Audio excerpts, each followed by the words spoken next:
Alright guys, in today's video we have some new PlayStation 5 features to go over and talk about because they seemingly leaked out through some source code, and I think you guys are going to be pretty interested in a lot of these features. They are pretty important. We're also going to be talking about some digital deluxe editions of some of the PlayStation 5 launch exclusives that were recently confirmed yesterday, and I just want to take a couple of minutes to relay that information to you guys as well.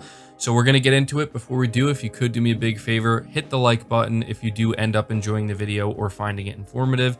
Hit the subscribe button if you haven't already, and make sure you hit the bell notification icon as well so you can be notified immediately anytime a new video is uploaded. But we're starting here talking about cross-generation party chat between PS4 players and PS5 players. As far as I know, this is not something that has been explicitly confirmed by Sony. It's something that I think many people are assuming will be there day one, and it seems as though your assumption would be correct.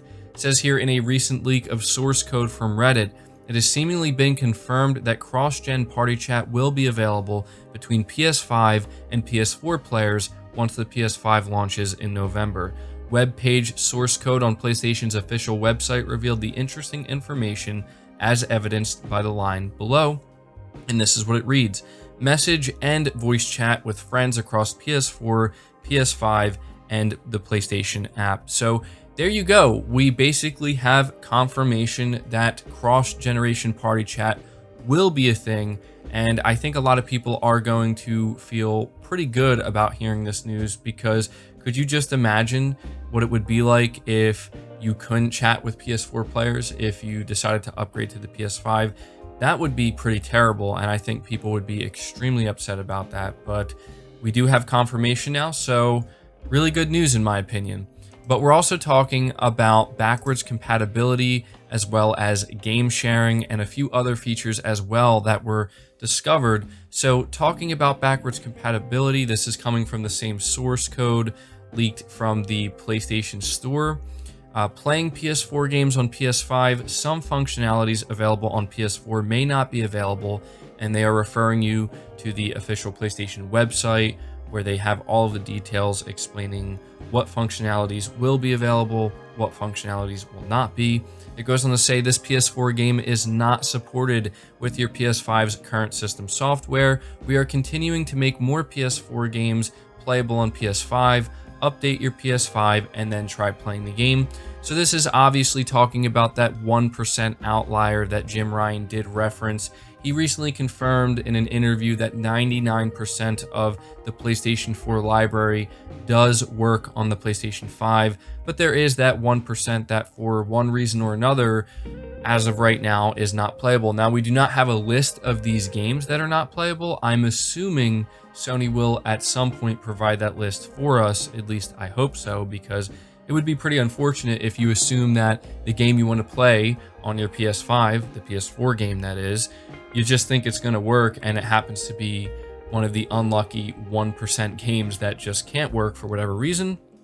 But it also says here PlayStation 5 boost mode enabled, once again reconfirming that boost mode is still a thing with the PS5. And I'm hoping we also get a list of games that will utilize the PlayStation 5's boost mode, because this is something that I think a lot of people will care about. It said, or Mark Cerny, I should say, said that it's a list of the top 100 most played games currently on the PlayStation 4. So I think boost mode is going to be a pretty important thing to a lot of people. So here's hoping we get a list for that. It goes on to say the PlayStation Store website source code also features a message that hints at forced haptic feedback and adaptive triggers for the PlayStation 5 controller. And so it says trigger effect required, as well as vibration function required.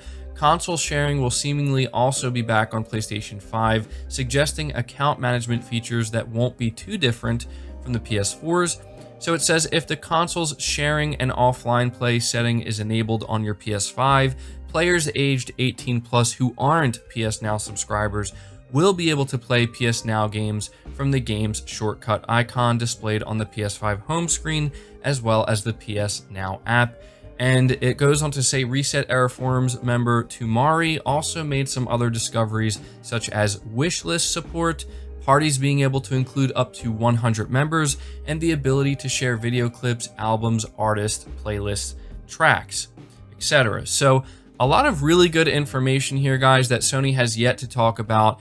I can only assume that Sony is getting ready to talk about all of this stuff, as well as the UI and just the overall PlayStation 5 experience, hopefully sometime in October, possibly even the first week of November. I think that's cutting it too close, though.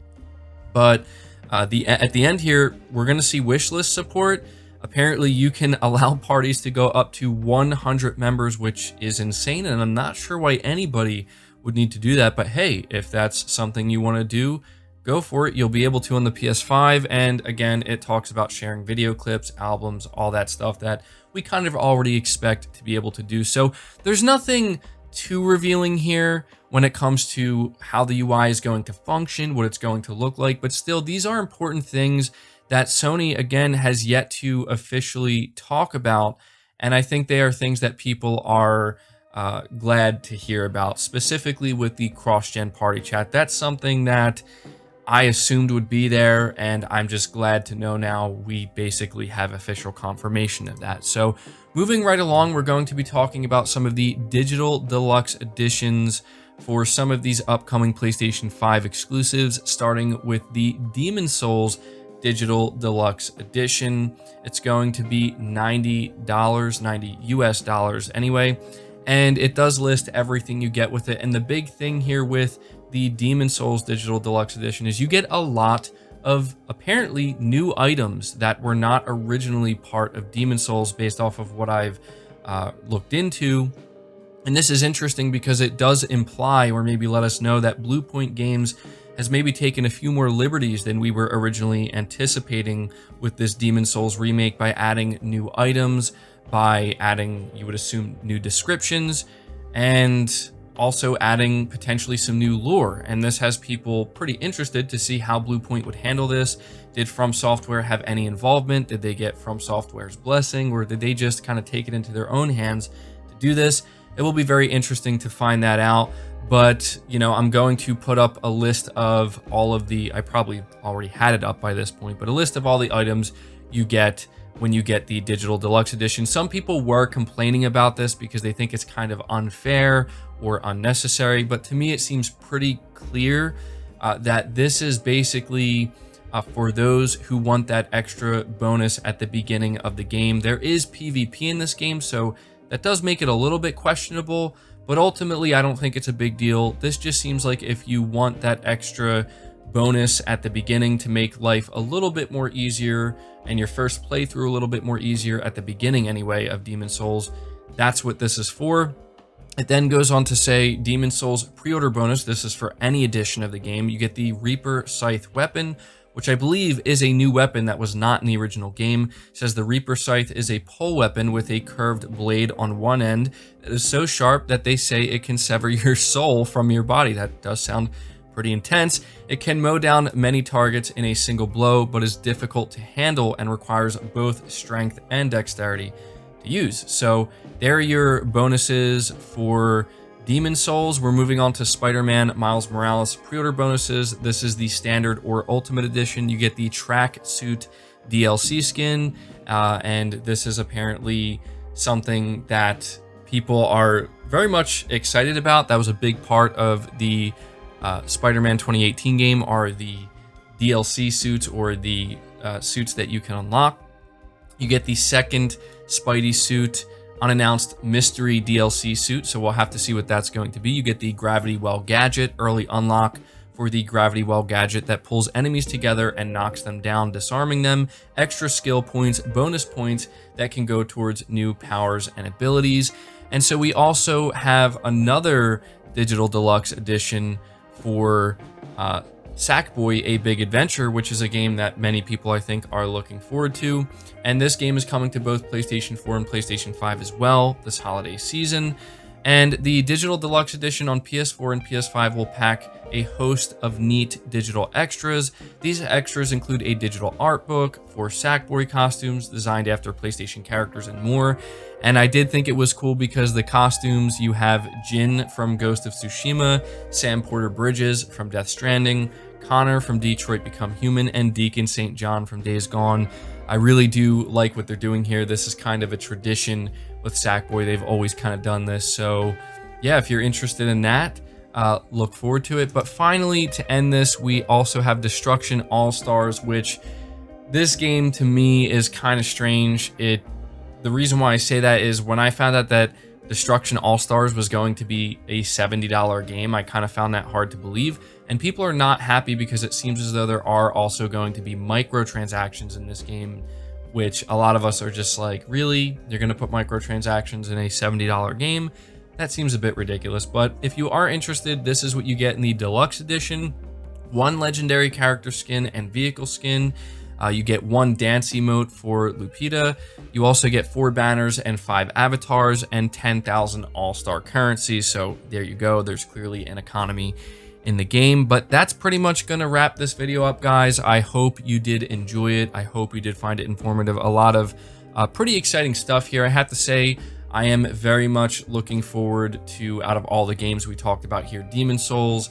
Can't wait to talk more about that. They just released some new screenshots. Just throwing that in here at the end because I looked at these screenshots and I was just like, wow, this game just looks better and better every time I see it. So we'll be talking more about Demon's Souls. We'll be talking more about Spider-Man as well. I am planning to attempt, anyway, to play all of the launch exclusives on the PlayStation 5 and kind of give my review or thoughts on all of those launch exclusives. So you can look forward to that in the future. But there you go, guys. We have some new features confirmed, and we have some digital deluxe editions confirmed as well. So leave your thoughts down in the comments below. Leave it a like, subscribe if you're new, hit the bell notification icon so you never miss an upload, and feel free to share this video out on top of all that. But until next time, guys, take care.